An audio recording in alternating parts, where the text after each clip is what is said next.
face it, when you look for doers as distinct from deeds, you can't find them. Just as when you look for stuff underlying the patterns of nature, you can't find any stuff. You just find more and more patterns. There never was any stuff. It's a ghost. What we call stuff is simply patterns seen out of focus. And it's fuzzy. So we call it stuff. You know, like K-pop. So, we have these words: energy, matter, being, reality, even Tao. And we can never find them. They always elude us entirely.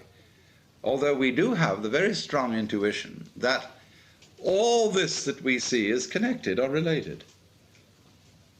So we speak of a universe, although that word really means one turn. It's your turn now.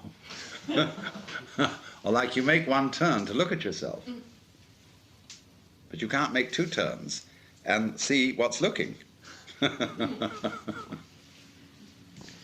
So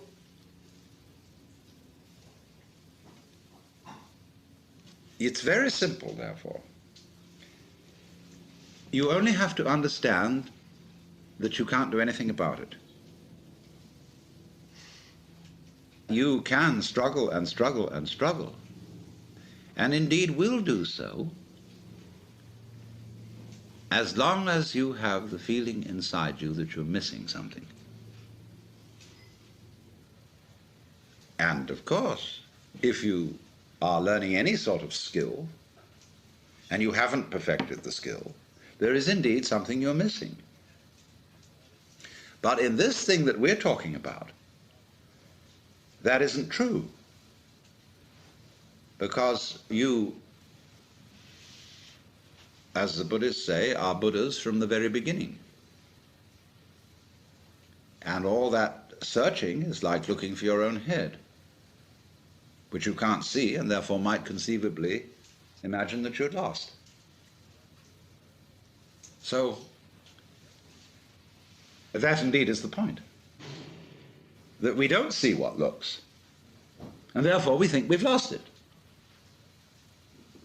And so we're in search of the self, the Atman. Well, that's the one thing we can't find, because we have it. We are it. But we confuse it with all these images. So therefore, if you understand perfectly clearly that you can't do anything to find that very, very important thing, God, enlightenment, nirvana, whatever, then what?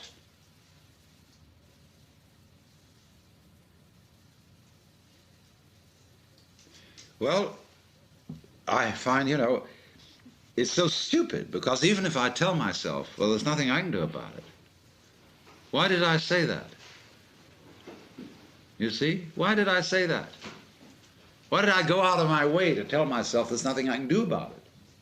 Because in the back of my mind there was a funny little feeling that if I did tell myself that, something different would happen.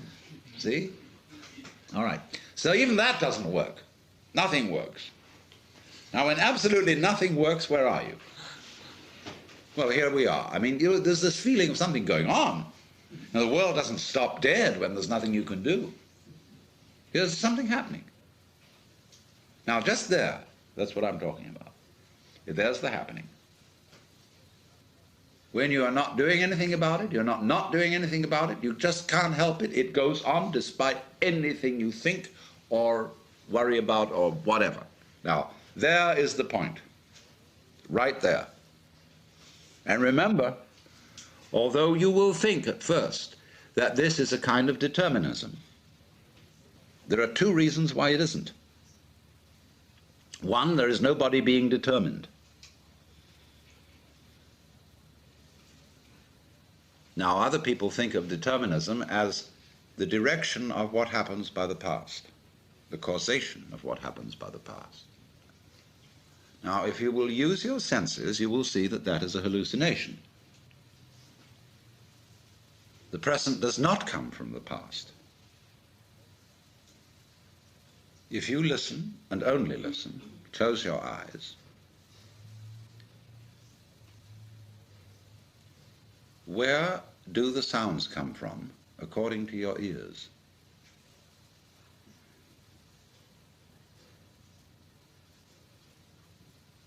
You hear them coming out of silence. The sounds come and then they fade off. They go like echoes, or echoes in the labyrinths of your brain, which we call memories. The sounds don't come from the past. They come out of now and trail off. And that is recollected is the trailing off echo like the wake of a ship. And so just as the wake doesn't move the ship, the past does not move the present, unless you insist that it does. And if you say, well, naturally I'm always moved by the past, that's an alibi. And it completely fails to explain how you ever learn anything new. That's why all the psychologists, who are mostly behaviorists, are completely bogged down in trying to find a theory of learning.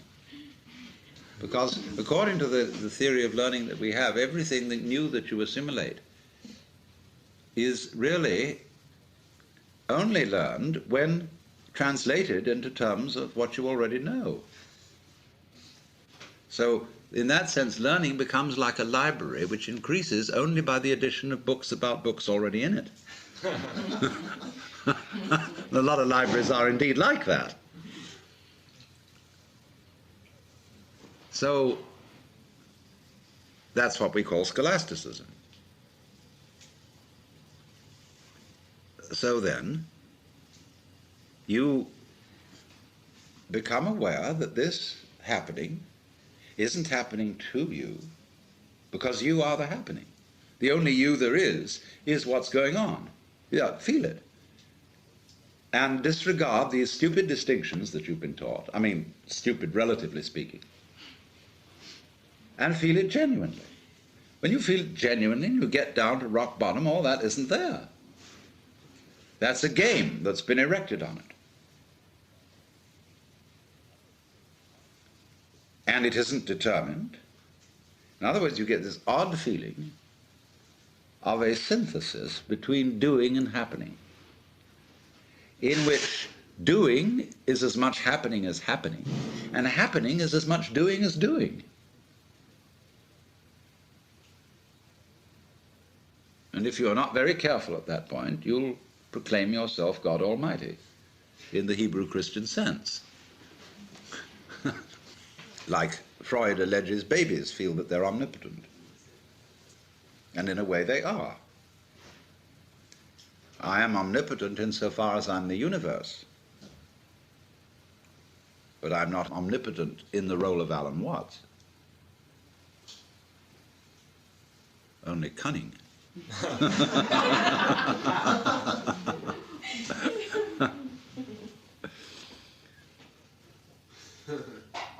So now then, this sensation of the happening is basic to all we want to explore.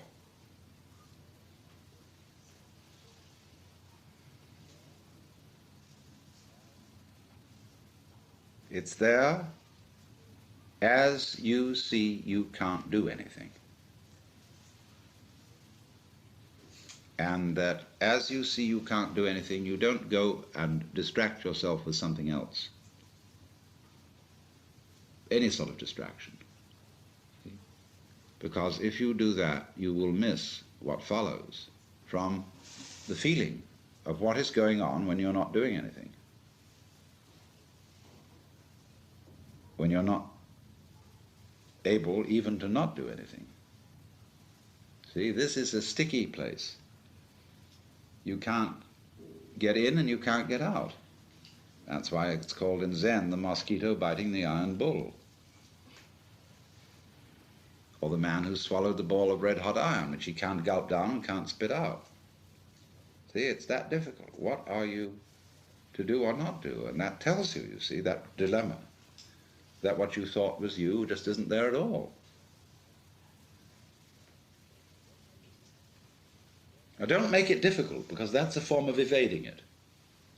Don't make it easy. That's a form of evading it. It's neither difficult nor easy, because if it were difficult, it would have to be difficult for someone. If it were easy, it would have to be easy for someone. And the someone we're talking about is just the one that isn't there. And if you think it is there, okay, it's a free country. You can have that thought, but it's a thought. In other words, your ego is a thought among thoughts. It is not, in fact, the controlling thinker, or the feeler, or the sensor. It's one of them. And so, therefore, this thing is going along.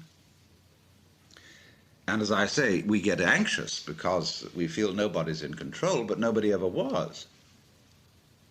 You know, and you've lived thus far a reasonably orderly life. I mean, there have been some catastrophes and messes, but it's amazing how we have got this far. I mean, the thing looks after itself. And you will well remember that a lot of times that when you thought you were in charge and doing something sensible, you did something extremely foolish. And when you thought you did something extremely foolish, it turned out to be a blessing. Well, that's the way things go. Now, of course, this is a dangerous way of speaking to people who are in the process, young people especially, who are still in the process of learning elementary competence in the culture, learning the taboos and the conventions. Because we take their minds off the happening to do that. Well, it isn't necessary to do it that way. It isn't really necessary to turn a child into a moron in the process of becoming an adult, but that's what we do. Because we teach a child to be a child. And that prevents them from growing up. It's a method of keeping them off the labor market.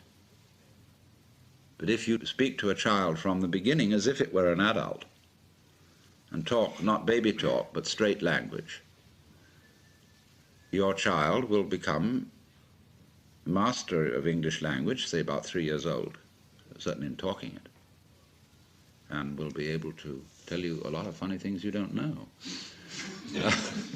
But then the trouble is you have to send the poor thing to school, and where if it is that advanced, it will be regarded as a freak and have a very bad time of it, so it will have to conceal itself as a moron.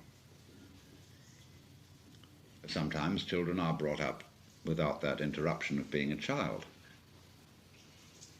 You know, with all the cutie pie stuff, and I mean, that's what bores me about Christmas. It's a way of commercializing childhood.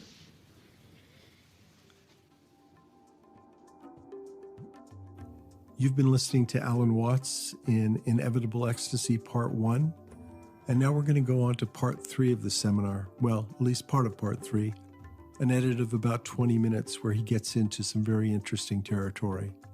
Enjoy Alan Watts in Inevitable Ecstasy, brought to you by the Ram Dass Be Here Now podcast network, with some help from Eaton Hemp.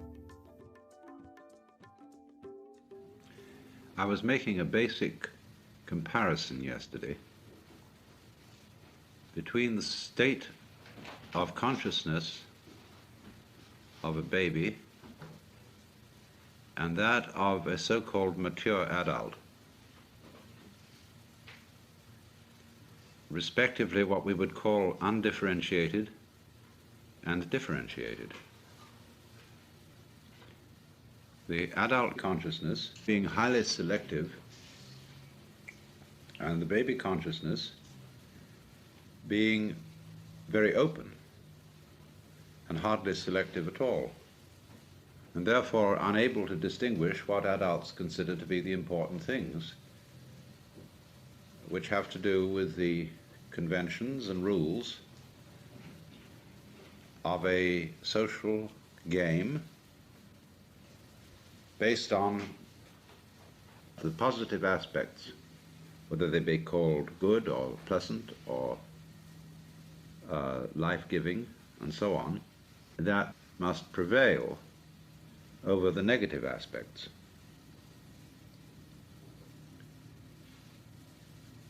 And I went on to show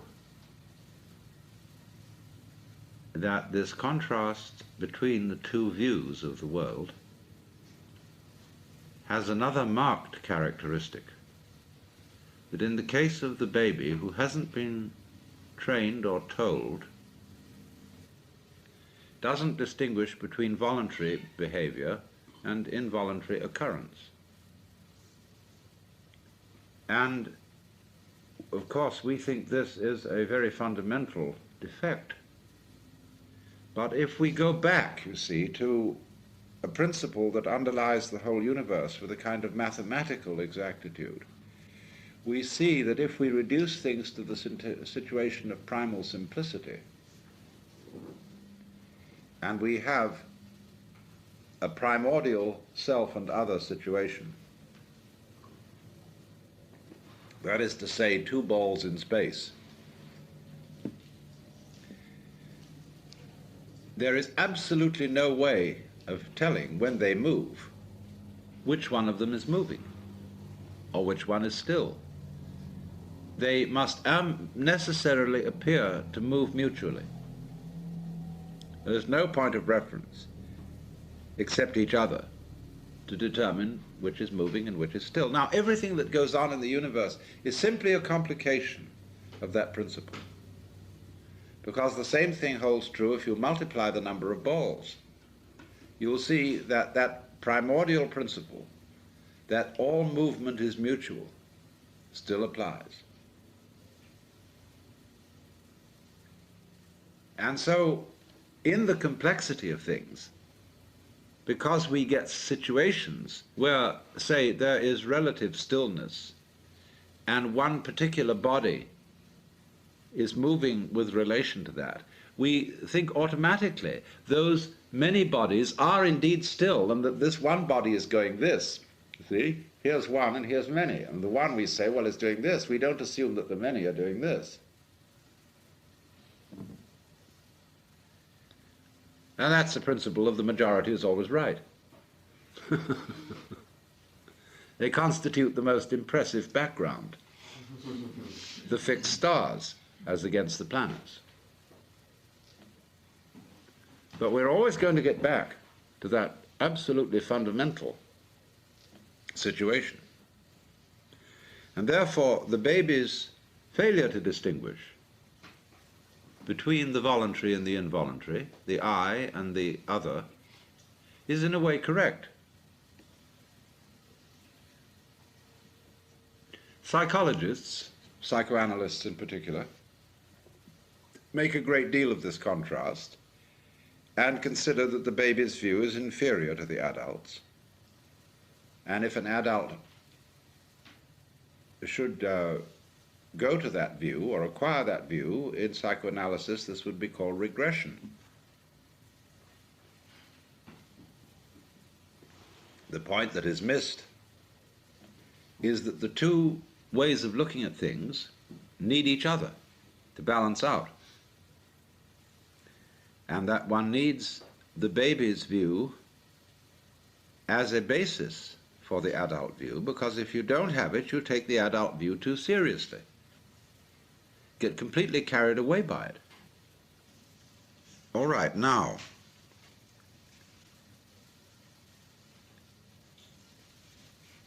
if we can see the first part, which is that the ego is purely fictitious, that it is a symbol or image of oneself, plus a sensation of muscular strain occasioned by trying to make this symbol an effective agent. to control emotion, to concentrate, to direct the nervous operations of the organism. Then immediately it is clear that what we have called ourselves, what we have thought of as ourselves, isn't able to do anything at all. There follows this kind of silence, in which there is nothing to do except watch what happens. But what is happening is watching itself. There is nobody apart from it watching it. And so we get into the state of meditation, or as I prefer to call it, contemplation. So then the next problem that arises is, well, what about all the other illusions?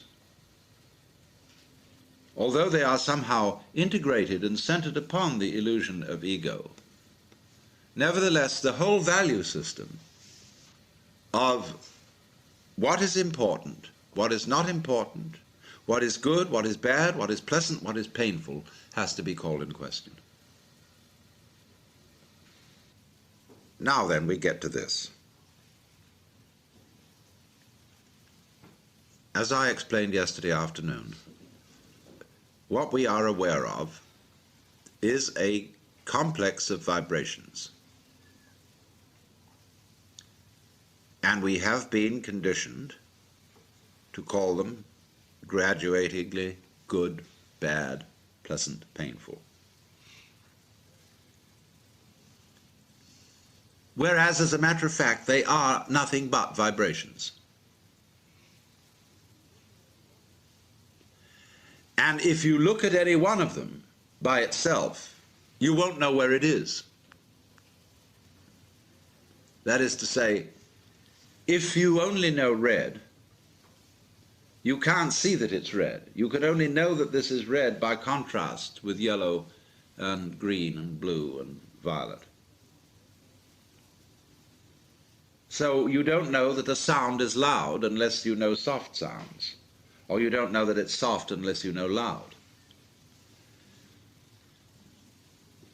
And it is that comparison which gives us the feeling of the spectrum as being varied. Otherwise we wouldn't know. For example, when you watch television, you are actually seeing a single moving point moving over the screen. But it goes so fast that you see it in all these different places having different values of light. But let us supposing there was someone whose retina was not retentive in this way. He would look at the screen and see the moving point of light and say to human beings, I don't see what you see in this.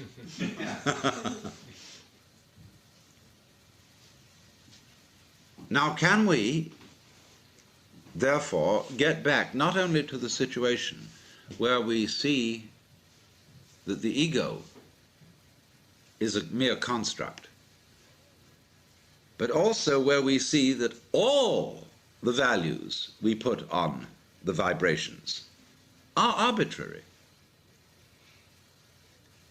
and that we get to a position where we see the vibrations simply as the vibrations. And we would say then, well, surely all this is nonsense, which is correct. The universe, is a kind of ba-doo-dee-da, ba-doo-dee-da, ba-doo-dee-da, ba-doo-dee-da, ba-doo-dee-da, going on in this fantastic way. This is why music can be used as a meditative technique. Because a lot of music is nonsense. It doesn't mean anything. But it can be very interesting. So can you get back again to recollecting from childhood your pleasure in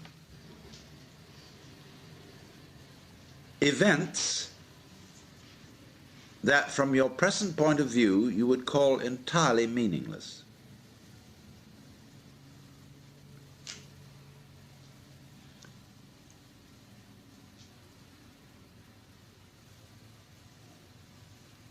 that you could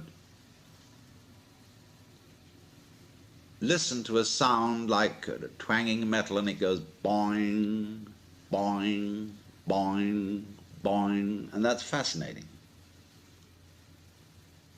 Boing. It's just boing. And that's all it is. See? Now, if you can really get with boing, you can see the whole universe in boing. Really. Because every vibration that's possible implies all the others. And so, likewise, with the candle flame, with the reflection, with grain in wood, anything can, from this child point of view, be completely fascinating. Not because it means anything, but just for what it is that it is shaped so. Because obviously that gives a taste, a quality to a vibration that is extremely interesting. And it's only if you look very carefully at a vibration that you can see this point. That's why meditative exercises often involve a repetition process. Om,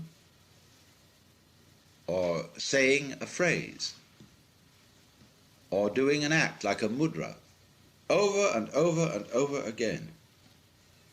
After a while it becomes meaningless. You can say your own name like the Sufis do, and go on and on and on and on and on, and finally it doesn't mean anything at all. It's just a noise. But it isn't just a noise, you see. The attitude of saying that something is just a noise or just a wiggle is an adult attitude. No wiggle to the child is just a wiggle.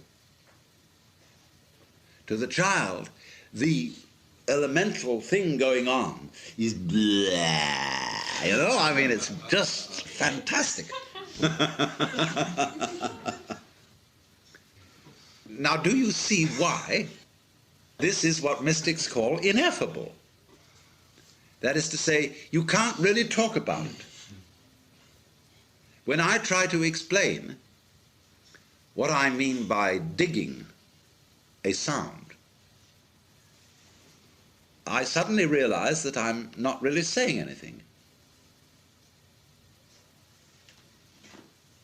And yet there are states of consciousness in which you can listen to sound and realize that that is the whole point of being alive. Just to go with this particular energy manifestation that is happening right at this moment. To be it. The whole world is the energy playing at doing all this, you see, like a kaleidoscope, jazzing.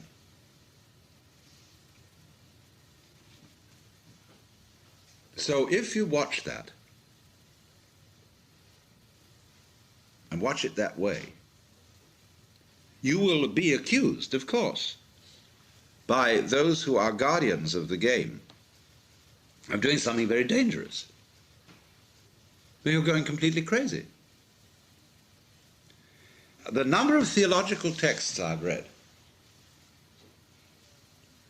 which express in one way or another this horror of everything becoming meaningless, the meaningless life.